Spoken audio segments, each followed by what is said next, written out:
Salam any peace. Got your partner Pookie Dooley Squad, better known as AAWS1. Dig it? And known as Abdul Wahid Rajo Saifuddin. This is another episode of the Christianity to Al Islam series. And this is about a Jordanian brother who was getting punked by the woodpile. Right? I didn't want to say Aryans because they're not real Aryans. You know what I'm saying? You know me. So you go ahead and do the research for yourself and you'll see what I say is true. But anyway, that's what they call themselves in the penitentiary, right? The woodpile, right? And I got a good story that I was going to do separate, but I'm just going to add it in here a little bit, right? Concerning this matter about this Jordanian brother. Now, this Jordanian brother looks straight like a white boy. Blonde hair, blue eyes, and everything, right?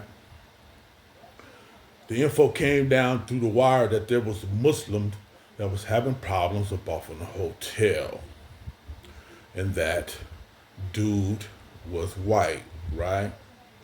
But before I heard about it, I didn't know he was white. I just heard that there was a Muslim having problems up in there. You see what I'm saying? Brother Amin, he's the one that brought it to our attention, of course, because he's a Muslim clerk. He know everything that's going on in there. You know what I'm saying? He used to go down to reception. He used to go down to intake and get with all the Muslims and everything. Whoop, whoop, I told y'all that, right? Now, boom, this is the other part I want to tell y'all about. Now, also in the dorm, the white shot caller that was there, we're going to call him R, right? Dude stayed 3 bunks over from me, bottom bunk. And he had a landscaping job, right? Which is a good gig in there. You know what I mean? This level 2. You know, you got cats in there from level 5, level 4 trickling all the way down. You got lifers all the way down. So you got all types of different agendas in there. You see what I'm saying? You know, you got the ones that are ignorant that come through that be young, and you got some that's ignorant that are old too. That think they got something to prove because they came from that level 5 and they, their points went down and they was able to get down there, right? Now, you may be, super retarded and be super hard, but yeah, you ain't that damn dumb. You want the points to go down so you can get your ass up out of there, right? Anyway, the shot caller of the white car in my dorm, we're going to call him R. That's the one I'm telling you about. He stayed 3 things away from me, 3 bunks away from me, right? And I should just check him out, Now his right hand man stayed right across from me, right? My bunk was right here. His right hand man was across the way over here. Then the bathroom was right there, and he was at the top bunk. I'm at the top bunk. R at the bottom bunk. Okay, boom. I don't know how me and R started getting cool, but he approached me because you know me, I don't go up to to nobody, not less than you my color or Muslim or we have some type of interaction business wise or something, right?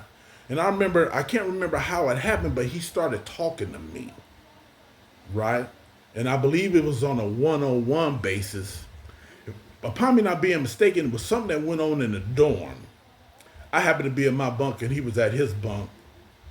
He said something to me about it. I commented on it, right? Long story short, me and him became cool one day. And I remember I didn't have no tobacco one day now. This is a sin in prison. Ain't no white boy supposed to get no brother nothing. Ain't no white boy supposed to smoke after no brother. Really ain't no white boy supposed to be fucking with no brother, period. Okay? Except for the real white folks. Because the real white folks ain't going to put up with that bullshit or they got enough rank. You see what I'm saying? To be up off in the clique to where they'll get a little static, but ain't nobody going to push them. You see what I'm saying? So, it's that politics. It's peer pressure, man, for grown folk, too. What, you think grown folks don't suffer from peer pressure, man? Yeah. So, anyway, I remember I was like, you ain't supposed to be doing nothing like that, right? You ain't supposed to be doing no shit like that, right? And he was like, man, I don't care about that shit. You know what I mean? He was like, man, I'm done with that shit. And I was like, really now, look, This is a white boy from Orange County. People in Cali know, and yeah.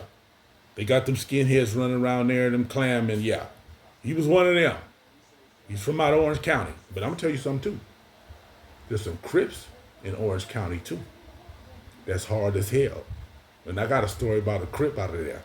His name was Lowdown, a youngster, a killer. Anyway, we can get back to the R, right? So anyway, when he gave me I'm cutting the story short. When he gave me, it's gonna get back to the Muslim. When he gave me the tobacco, his right hand man saw that, right? He's straight redneck, blonde hair, blue eyes, tatted up, got a couple thunderbolts on there. You know what I'm saying? See, to me that don't mean shit to me. Now I've had brothers, look at me and say, "Hey man, look at that white boy right there. You see them tats?" You know what I tell them? That don't mean shit to me. Now I've been to. I went to apply for a job at a major place that make Gentars, a major manufacturer that make Gentars. And when I looked at their floor plan of the whole place, because I do that, because if I'm working somewhere, I want to know how to get out, right? They had double lightning bolts on their floor plan, and I was like, why in the fuck would they have double? There it is. That's some other stuff. And when I think y'all ready for that, I'm gonna come at you with. Anyway, let's get back to this here. Dude saw that, right? But before that, I used to notice dude watching me.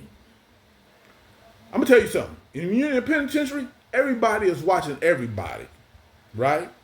But I'm gonna keep it. You know me, I stand on that law. I don't watch no every damn body, man. I ain't got time for that. Y'all know me. I'm going through the trial with Allah.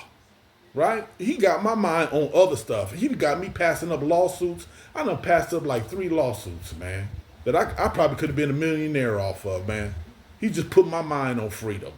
He was like, ain't none of that money for you, bro.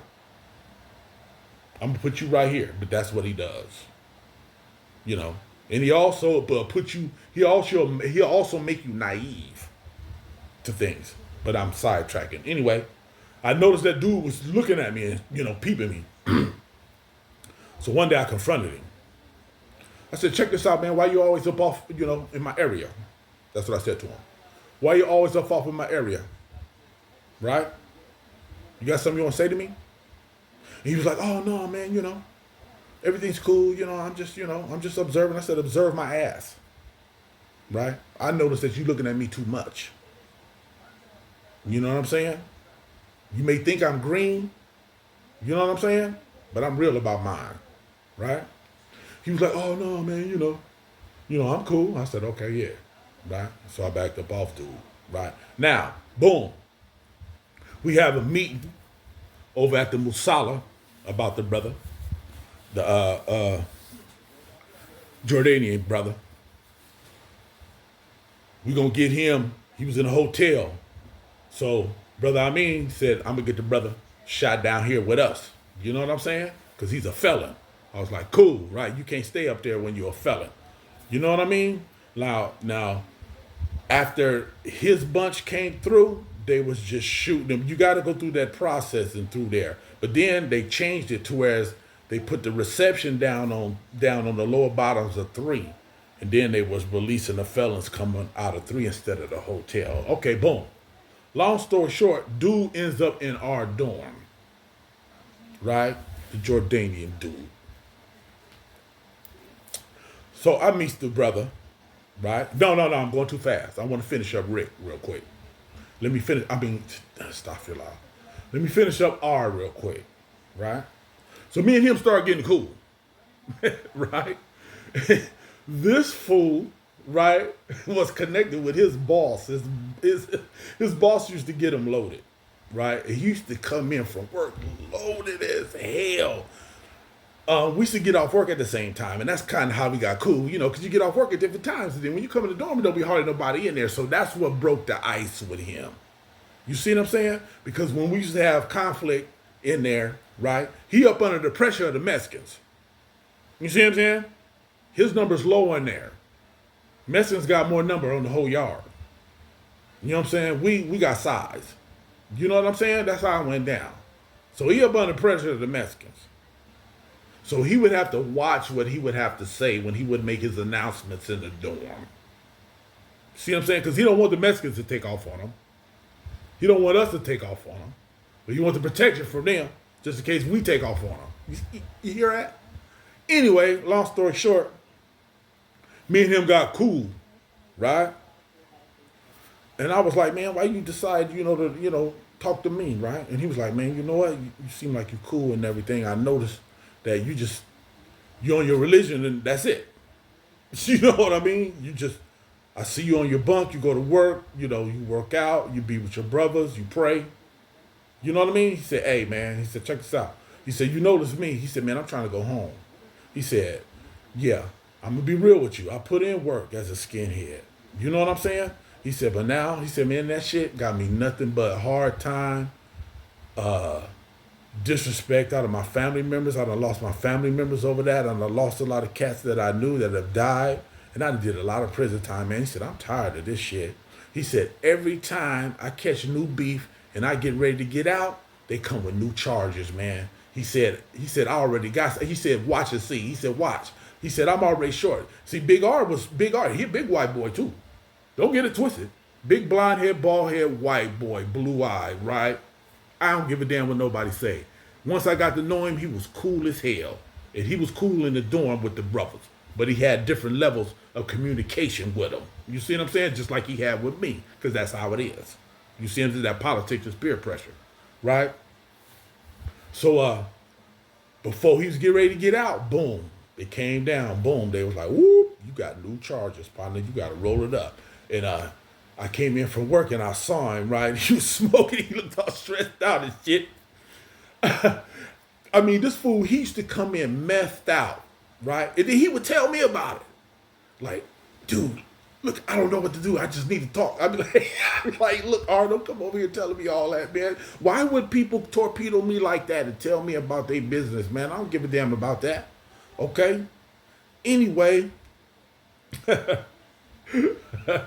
he caught new charges, right? They finna ship his ass back to Orange County. Oh, I think they call it a clavo. I heard of that term. I should have researched it before I got at y'all, but I had that said to me before, right? From a brother, from a blood set down here in Dago Life, and I heard that he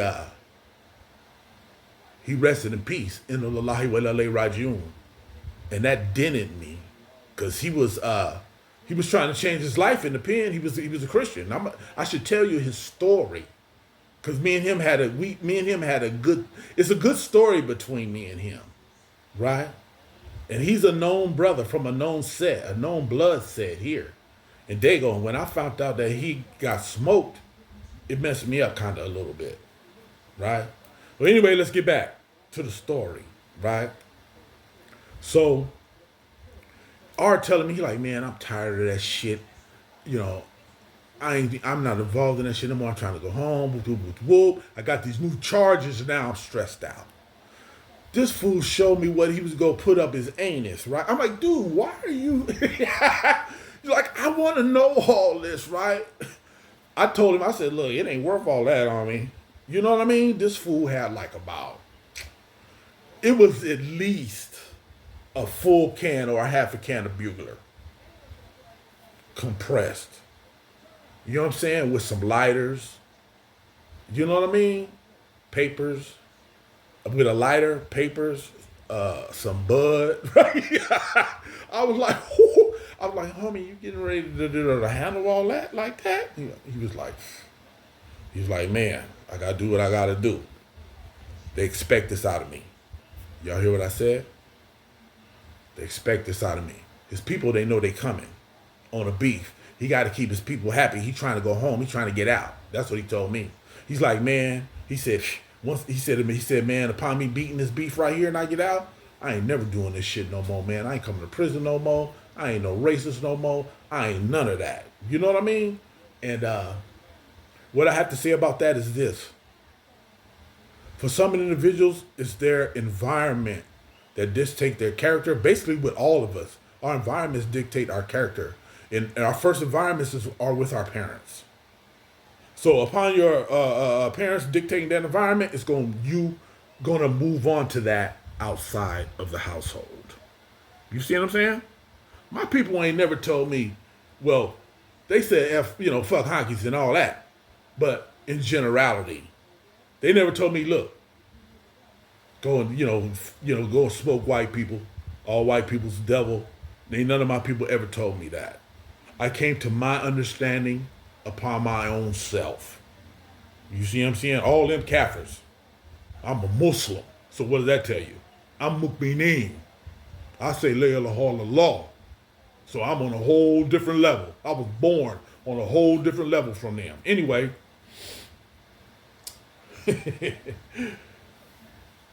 boom, Big R, he gets shipped up out of there. Boom, he gone. He gone. They'll go fight that beef.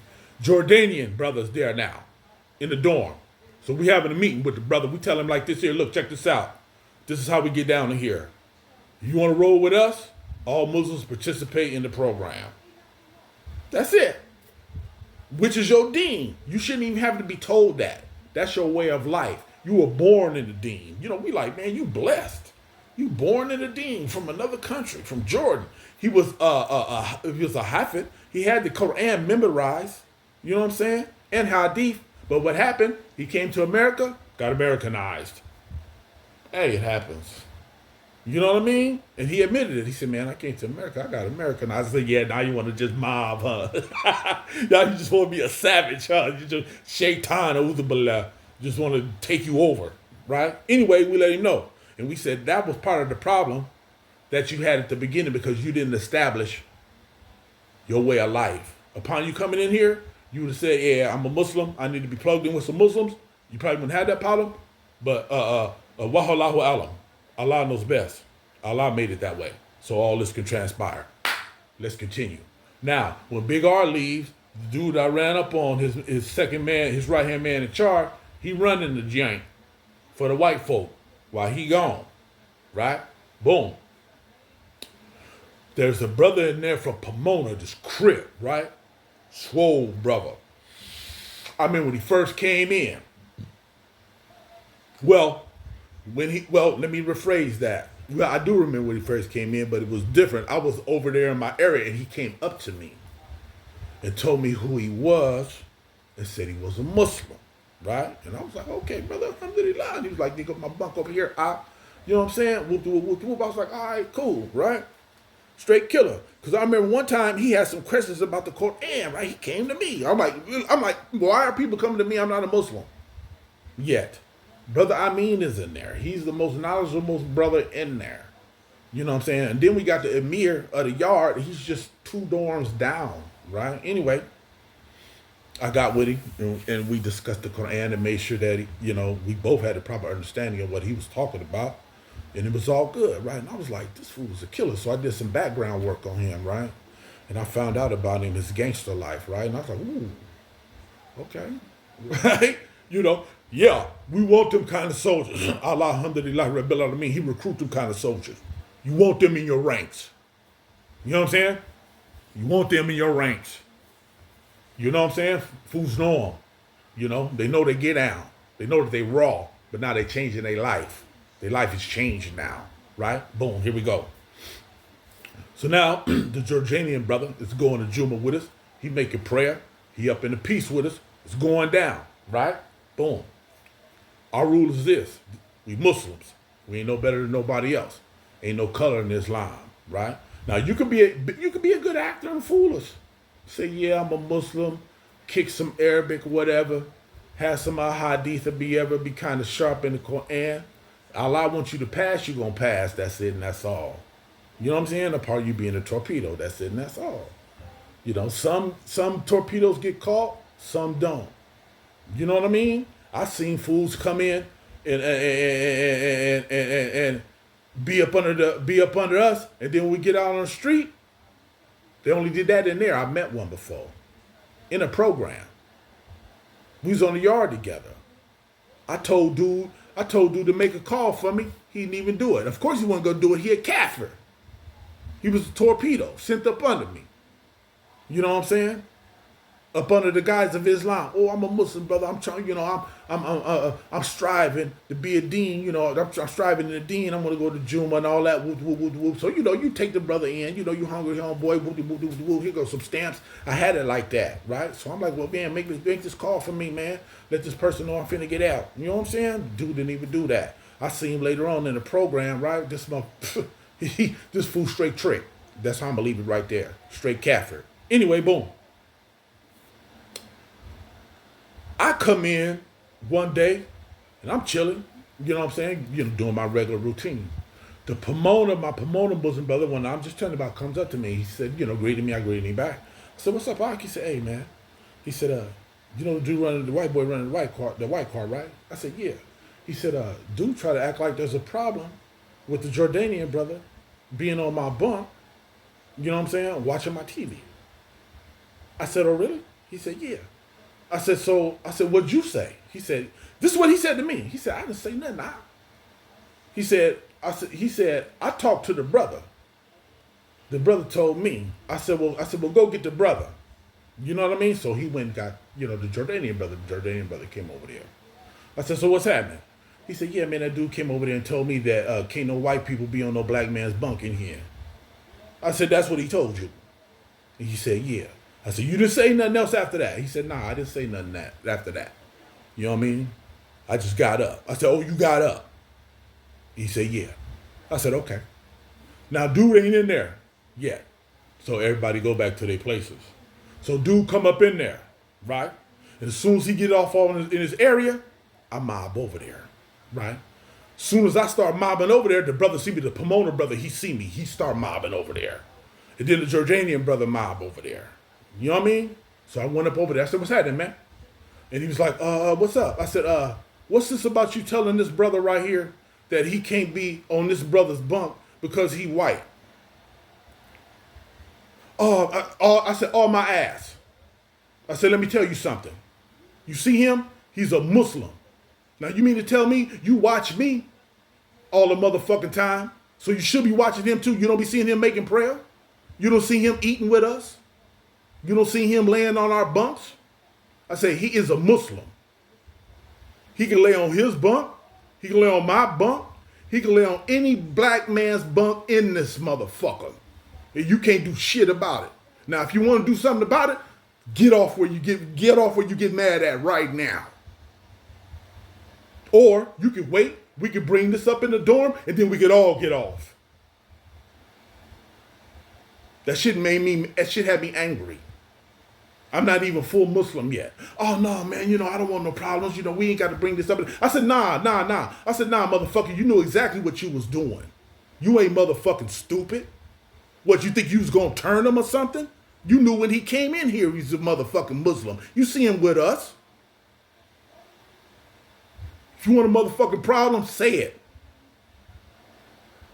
Don't sneak around the bush with the shit. Bring it. Oh, no, I don't want no problems. I said, there better not be none. Right? And I backed up off of him. Then Brother Amin came in. I got with Brother Amin. Then boom, I went and got with the Emir. And then we got with all the rest of the brothers just to get everybody on alert. You know what I'm saying? And when we do that, that's when we visit each other when there's an alert. If one of us, we had it kind of tight. When one of us had a beef, then we visit to let motherfuckers know. Motherfuckers be like, woo. Yeah, these Muslims coming up in here checking on theirs. You motherfucking right. You know what I'm saying? So brothers would come in from different dorms. Woo, woo, woo. Assalamu alaikum wa rahmatullahi wa barakatuh. How you brothers? Alhamdulillah rabbil alamin. Yeah. Out here in Dunya, ain't none of that shit. From what I've seen, it's different cliques. It's some of it, but it's in cliques. So anyway, I'm going to cut that off right there. Big R came back. He beat the case. Look at that. He beat the case. And he paroled before me, right? And he was cool. He said, hey, man. He said, it was a pleasure meeting you. You know what I mean? He was like, man, I'm done with this BS. He said, man, I made up with my wife. We've been apart for years because of this BS that I've been going through. He said, man, I'm up out of here. I ain't never coming back here. The Jordanian brother was doing his thing. I was doing my thing. And boom, I'm going to leave it at that. I got like maybe another story or two I may tell before I wrap it up. Because it really ain't much for me to wrap up except for me taking Shahada. You know what I'm saying? And how I felt and why I decided to take so long to take the Shahada. You see what I'm saying?